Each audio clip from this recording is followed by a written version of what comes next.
Getting signed to a record deal is every artist's dream. It means not only recognition but also financial security and opportunities to work with other big artists. However, it takes more than just being talented to get signed. In this post, we'll share some tips on how to get signed to a record deal. 1. Create great music.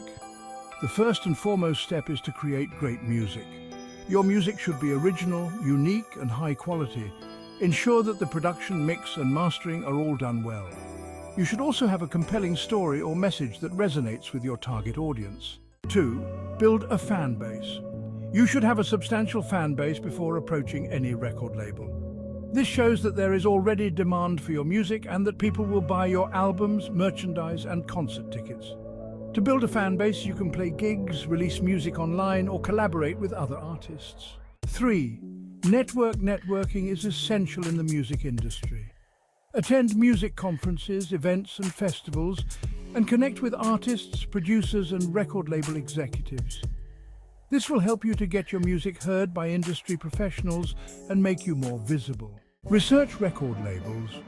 Before submitting your demos to any record label, research them first. Look at their track record of signing artists similar to you. You should also look for any reviews or feedback from artists who have been signed to them. Contact record labels. Once you have identified the record labels that match your style and genre of music, contact them. You can either send them a demo or schedule an appointment for a meeting. The demo should include at least 3 of your original songs, along with a bio and a professional photo. Be persistent. Getting signed to a record label takes time and patience. Many artists get rejected before finally getting signed, so don't give up if you get a rejection letter. Instead, keep working hard and improving your craft. In conclusion, getting signed to a record deal requires a lot of hard work, talent, and persistence. By following these tips, you can increase your chances of getting signed and making your dreams come true.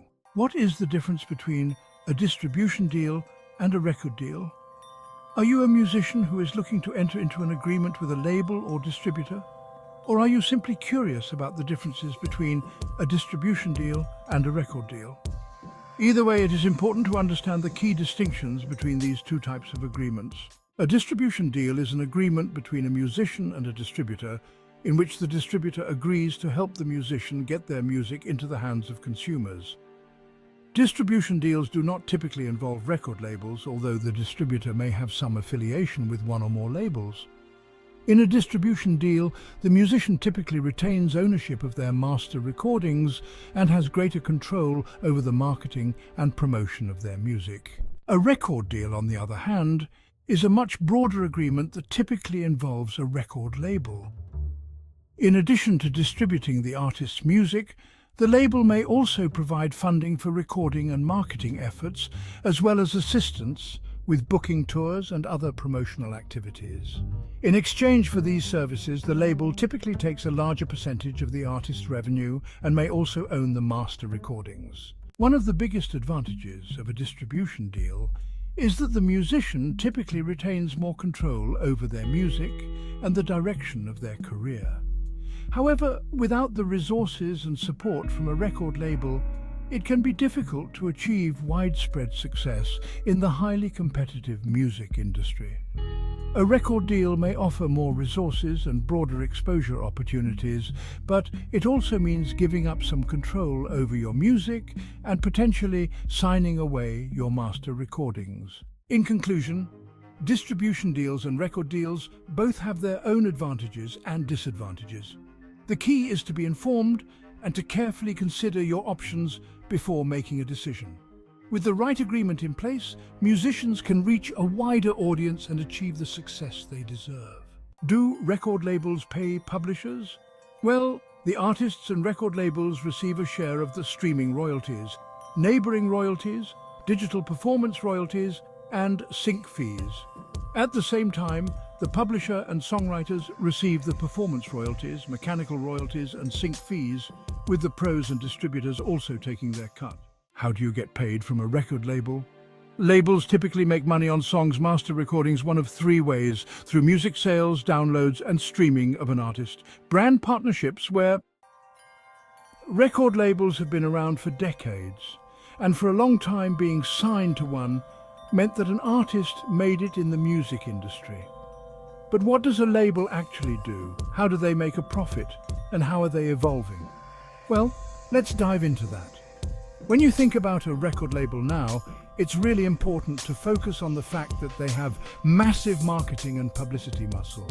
They're the ones who can get you placement on streaming services. Record companies typically handle the assignment and registration of both ISRC codes and UPC codes for artists on their roster. Records companies as distributors will offer ISRC codes and UPC codes to independent artists as part of their overall service. Every song, single, EP or whole album needs a unique product code, or UPC, to be recognized on the internet. The standardized 12-digit identifier ensures that each album is distinct, even when multiple artists release albums with the same name.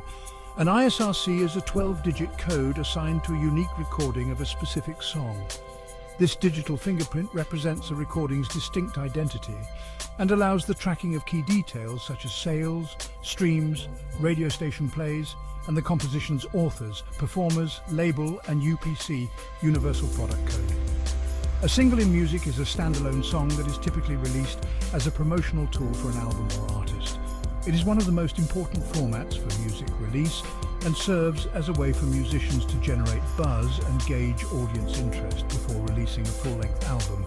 To obtain ISRC codes for your music, contact your national ISRC agency or get ISRC codes from your digital distributor. Your song will be registered with your national ISRC agency.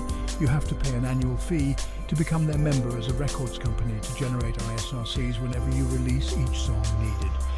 A sound recording and a music video recording are different recordings, even if the audio component in the video is the same as the sound recording. Because they are different recordings, the music video and sound recording must be assigned different unique ISRCs.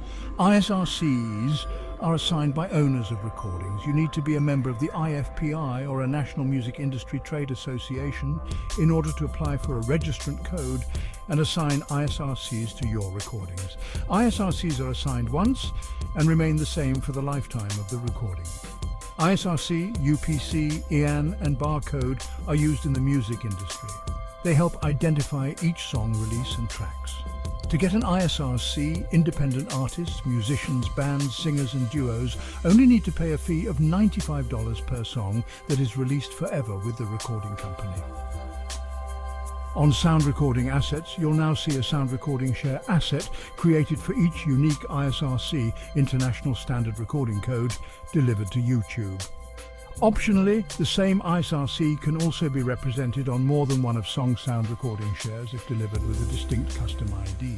Testimony from our music marketing 6 months ago by user secret_brilliant 7317.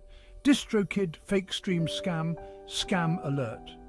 I've been using DistroKid for over 4 years now and never had a problem with them other than their terrible customer service. Although within the last month I've received 2 strikes from DistroKid telling me that some of my songs have botted streams.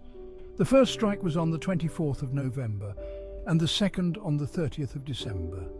I went through the required notice by Spotify DistroKid had provided, where you take a test at the end about fake streaming, and they say that if you receive a third strike, Spotify will charge you $10 per artificially streamed track and ban you from the platform. Today, after receiving my second strike, I decided to get in contact with Spotify, who were actually very helpful, and explain my situation to the advisor. They told me how this $10 fine and 3-strike policy is nothing to do with Spotify and is DistroKid's own thing. So this just seems like a money-making scheme from DistroKid that they're blaming on Spotify to get you to believe it. For context, I have never paid for promo in my life. I've never used any streaming or playlist services, nor has anyone on my behalf. I have no reason that someone else would have botted me, and my stats look completely legit because my streams are from real people, and all my similar artists on Spotify are artists I share fan bases with. Not random people like they would be if I used bots. Has anyone else had this issue, and is there anything we can do about it? I would appreciate people to help get the word around about this, because this is completely unacceptable for a company like DistroKid to be extorting artists like this. Testimony from Where the Music Makers 5 years ago by user Not Happy About It. Is CD Baby a bad distribution choice? My band currently has 8 songs on streaming platforms which we set up through CD Baby's distribution. We first did this in 2017 and then again just a few months ago with 2 EPs. Right now we are talking to someone about becoming our manager. His first piece of advice was to take all of the songs we have streaming right now off of CD Baby and then start re-uploading on a different service. He's saying that CD Baby is basically robbing us and takes a sizable cut. He also said re-uploading our material would make playlisting easier on Spotify. I've done some research, but I haven't found a ton of info to back up the robbery claim. He's a great guy, and I definitely don't think he has any ill intentions, but I really don't want to take our stuff off all platforms for a few weeks and reset our play count. Independent artists. Question: can 2 songs have the same ISRC code?